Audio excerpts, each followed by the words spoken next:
Dengan 260 juta orang penduduk saat ini, Indonesia adalah negara dengan populasi terbesar keempat di dunia, di mana keanekaragaman geografis negara kepulauan ini sama luasnya dengan keanekaragaman etnisnya. Sebagai negara dengan ekonomi terbesar di Asia Tenggara, Indonesia juga mencatat pertumbuhan yang mengesankan dengan menjadi negara dengan ekonomi terbesar ke-10 di dunia dalam hal keseimbangan kemampuan daya beli dan menjadi anggota G20.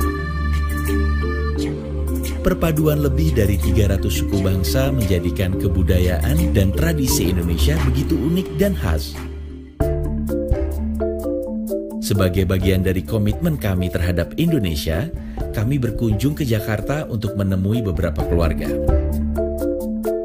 Kami menyadari betapa pentingnya arti rumah, menghabiskan waktu berkualitas bersama orang-orang yang kita cintai dengan menikmati dan merayakan setiap peristiwa sekecil apapun itu yang akan membesarkan makna pada sebuah rumah. Diperkirakan bahwa pada tahun 2030, sekitar 70% dari penduduk Indonesia merupakan kelompok usia bekerja. Tidak diragukan lagi bahwa generasi baru ini akan memiliki pengaruh yang sangat kuat dalam membentuk masa depan Indonesia. Mereka akan memiliki rumah sendiri yang ditinggali sebagai keluarga inti, optimis akan masa depan, serta tidak ragu dan bebas mengutarakan ide-ide dan pendapat mereka sendiri.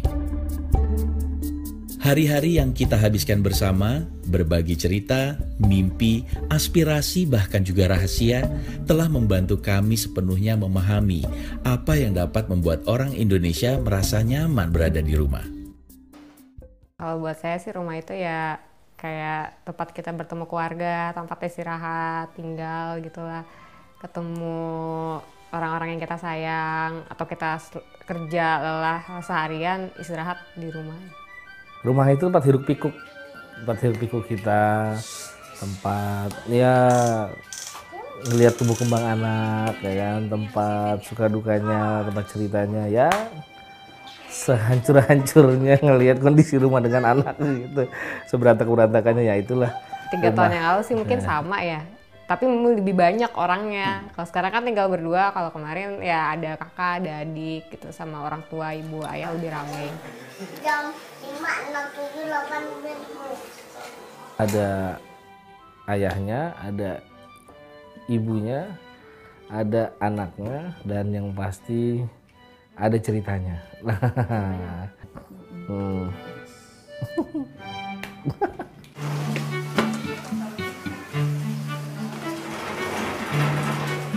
Orang kerja, Mbak? Oh iya Mas. Pagi amat tuh, Iya nih ada kerjaan banyak. Oh, hati-hati ya. Oke. Kalau di sini lumayan apa ya?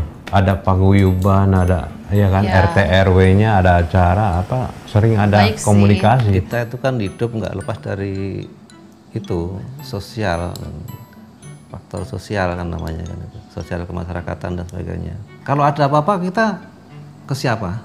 Tetangga, kiri kanan. Walaupun kita punya saudara banyak, tetap aja kita tetangga dulu yang harus kita tolong. Nggak mungkin saya lari, nelfon saudara kan jauh, Jakarta kan macet, utama semuanya tetangga. Semuanya itu tidak lepas dari lingkungan tetangga. Fasilitas juga nomor 1, tetangga, silaturahmi. Perlunya sosial kemasyarakatan ya seperti itu. Semakin kami berinteraksi dan berdialog dengan mereka, maka semakin jelas bagi kami bahwa rumah bagi orang Indonesia adalah lebih dari sekedar ruang fisik dan investasi. Penelitian kami menunjukkan 67% orang Indonesia percaya bahwa rumah merupakan tempat di mana mereka menghabiskan waktu dan berbagi momen-momen dengan orang-orang tercinta. Rumah merupakan tempat di mana mereka dapat menjadi diri sendiri dan menciptakan aturan-aturan hidup mereka sendiri. Namun, di saat yang bersamaan, mereka juga tetap menyelaraskan diri dengan tradisi dan pengharapan keluarga. Ini hanya sekedar awal dari penemuan tentang keadaan yang kontras yang selalu terjadi di Indonesia.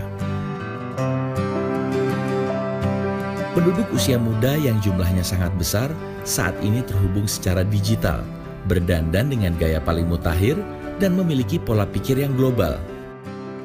Mereka seringkali hidup di dalam dunia media sosial serta berbagi pikiran dan perasaan mereka dengan dunia luar.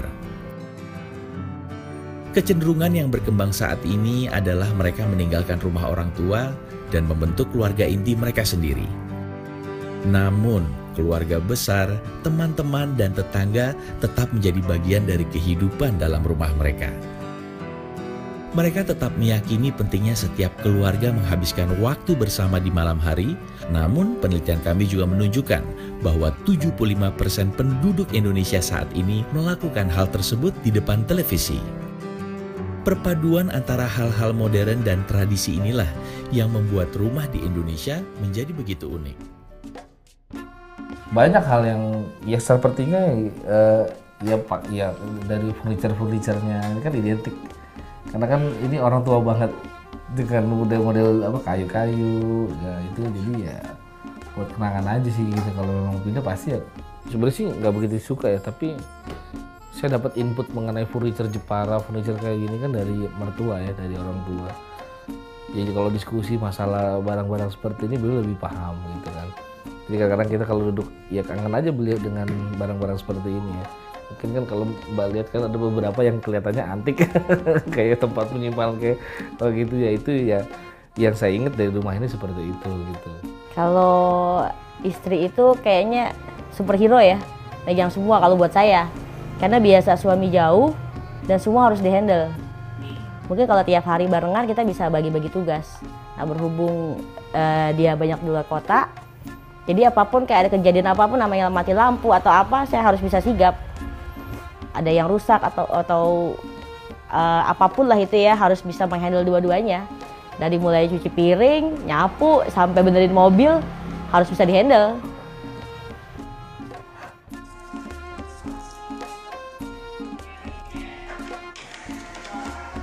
Saya bisa masak ya diajarin sama ibu saya. Ibu saya dulu juga diajarin sama nenek saya.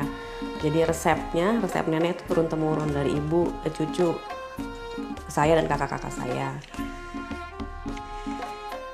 Yang paling saya ingat nasihat dari ibu dan nenek itu adalah semua bahan-bahannya harus segar, harus fresh. Jadi kita nggak pernah pakai bumbu yang udah jadi beli di mana gitu. Jadi semua bawangnya, cabenya, bumbu dapurnya itu mesti fresh.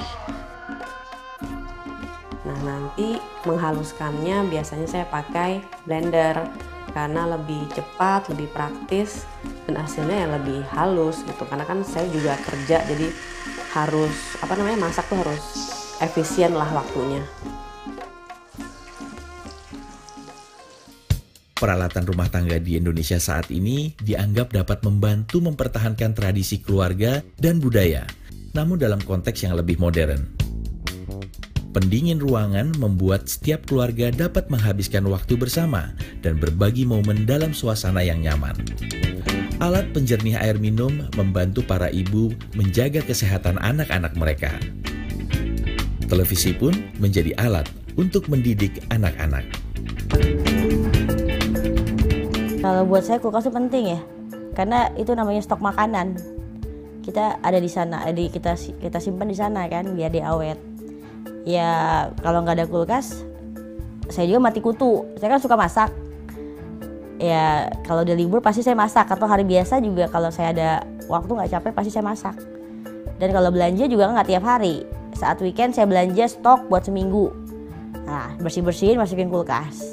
Kalau AC, untuk zaman sekarang ya, AC tuh kalau nggak ada di ruangan kita kayaknya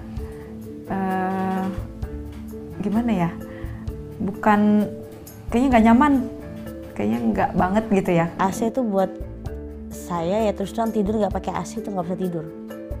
Anak saya satu yang Kimi itu hari-hari kalau nggak pakai AC pun dia nggak akan bisa. Dia selalu minta gitu. Anak saya banyak dapat ilmu dari televisi.